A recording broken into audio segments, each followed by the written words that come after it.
Teman-teman, kembali lagi bersama saya Johan. Kita akan membahas dunia seputar bola yang pastinya di dunia bola. Berikut berita yang pertama. Tapi jangan lupa klik tombol subscribe dan tombol loncengnya. Halo para pecinta dunia bola. Kali ini ada hasil pertandingan Sampdoria versus AS Roma.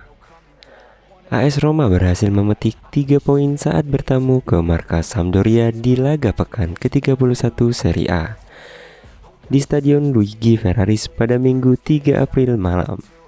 Pertandingan berlangsung dengan sangat alot. Roma sedikit lebih unggul dari Sampdoria dalam penguasaan bola. Tak banyak peluang yang tercipta di laga ini. Hanya ada satu gol yang tercipta, yaitu melalui aksi Henryk Mkhitaryan. Sampdoria langsung tampil menyerang sejak awal laga di babak pertama. Mereka berusaha menang dari AS Roma karena mencari poin agar tak terhisap ke zona degradasi. Mereka mengancam gawang Roma melalui sepakan Thorsby, tapi bola masih melayang ke atas gawang Roma. Beberapa menit kemudian giliran Roma yang mendapat peluang mencetak gol. Ibanez menanduk bola hasil umpan Pellegrini, tapi bola masih sedikit melayang di atas gawang Sampdoria. Menit ke-14, Sampdoria mendapat peluang lagi melalui Sabiri. Namun bola tendangan kaki kanannya masih bisa diblok oleh kiper Roma. Gol akhirnya tercipta pada menit ke-27. Bola sepakan Mkhitaryan dari dalam kotak penalti sukses menjebol gawang Sampdoria. Menit ke-38 Roma berpeluang untuk menggandakan skor. Tapi bola sepakan Abraham masih meleset tipis dari gawang Sampdoria. Skor 0-1 kemudian bertahan sampai babak pertama berakhir. Di babak kedua, Sampdoria berusaha menggebrak pertahanan AS Roma. Mereka berusaha mencetak gol secepat mungkin, tapi laga berlangsung alot di babak kedua. Menit ke-66, peluang akhirnya didapat Sabiri. Usai mendapatkan umpan dari Caputo, ia melepas tembakan dari dalam kotak penalti. Tapi peluang ini masih bisa digagalkan barisan pertahanan Roma. Menit ke-70, Sampdoria mengancam lagi. Kali ini melalui sepakan Candreva dari luar kotak penalti. Tapi peluang ini kembali masih bisa dimentahkan oleh Roma. Pada menit ke-87, Fabio Quagliarella mendapat peluang untuk bisa mencetak gol dengan tendangan kaki kirinya. Tapi lagi-lagi, peluang ini masih bisa digagalkan pertahanan Roma. Pada akhirnya Sampdoria tak bisa mencetak gol balasan, AS Roma pun menang 0-1. Hasil ini membuat Roma meraih 54 angka dari 31 laga dan naik ke peringkat 5, menggusur Lazio.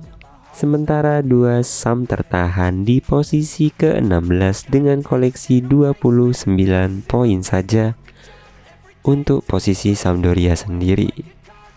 Man of the match pada laga kali ini, Bryan Cristante. Henryk Mkhitaryan memang menjadi penentu kemenangan bagi AS Roma di laga melawan Sampdoria ini. Namun ia bukan menjadi man of the match di laga tersebut. Penghargaan tersebut layak disematkan kepada Bryan Cristante.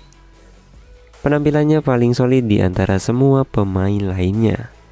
Ia pun mendapat rating paling tinggi di situs WatchScored, yaitu 7,41. Rating ini sebenarnya cuma berselisih tipis dengan Mkhitaryan dengan poin 7,38. Di laga ini, Bryan Cristante tak terlalu sering bergerak maju untuk mendobrak pertahanan Sampdoria. Ia begitu disiplin mengawal pertahanan AS Roma.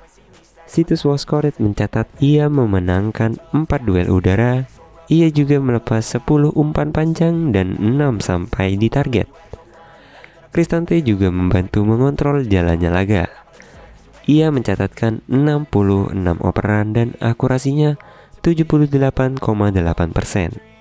Cristante juga mencatatkan 2 tackle dan 4 intercept di sepanjang laga ini. Selain itu, ia juga menambahkan 2 sapuan pada laga ini. Yang berikutnya, cabut dari Bayern Munchen, Lewandowski mantapkan niat gabung Barcelona. Robert Lewandowski dikabarkan telah memantapkan niatan gabung Barcelona jika ia cabut dari Bayern Munchen pada musim panas 2022 nanti. Lewandowski saat ini masih terikat kontrak dengan Bayern Munchen sampai tahun 2023. Klub Bavaria itu kabarnya masih ingin mempertahankan kinerjanya. Apalagi Lewandowski masih sangat gacor meski sudah berusia 33 tahun. Tapi kabarnya, Bayern kesulitan untuk bisa memperpanjang masa kerja sang bomber. Hal ini membuat masa depan Lewandowski tak jelas. Sejumlah kabar pun menyebut bahwa ia bisa saja cabut dari Bayern Munchen pada musim panas 2022 nanti. Robert Lewandowski tentu saja tak kekurangan peminat. Ada sejumlah klub yang siap menampungnya jika ia jadi cabut dari Bayern Munchen. Salah satunya adalah Barcelona. Kini ada kabar bagus bagi klub Catalan tersebut. Kabarnya Lewandowski siap merapat ke Camp Nou. Bahkan ia disebut sudah menyatakan secara langsung pada Barcelona ia siap bermain di bawah asuhan Xavi musim depan. Kabar ini dilansir oleh Sport. Laporan itu menyebut Lewandowski siap gabung Barca pada musim panas 2022 nanti. Peminat Robert Lewandowski selain Barcelona adalah Manchester City. Mereka disebut dijadikan alternatif jika tak bisa mendatangkan Erling Haaland. Lalu ada juga Liverpool. Mereka bahkan disebut siap mengeluarkan dana besar untuk memboyong Lewandowski ke markas The Red. Lalu ada juga ketertarikan dari Manchester United yang akan ditinggal Edinson Cavani. Kemudian ada Arsenal yang juga butuh penyerang baru setelah ditinggal Pierre-Emerick Aubameyang. Akan tetapi, semua klub itu dibikin gigit jari. Pasalnya Lewandowski lebih ingin bermain di La Liga sebelum mengakhiri karirnya di dunia sepak bola. Oleh karena itulah ia menetapkan niatannya untuk bergabung di Barcelona. Nah, mungkin itu saja berita bola yang bisa kami sajikan buat teman-teman. Yang pastinya tetap stay tune di dunia bola. Jangan lupa like, comment, dan subscribe. Dan salam dunia bola.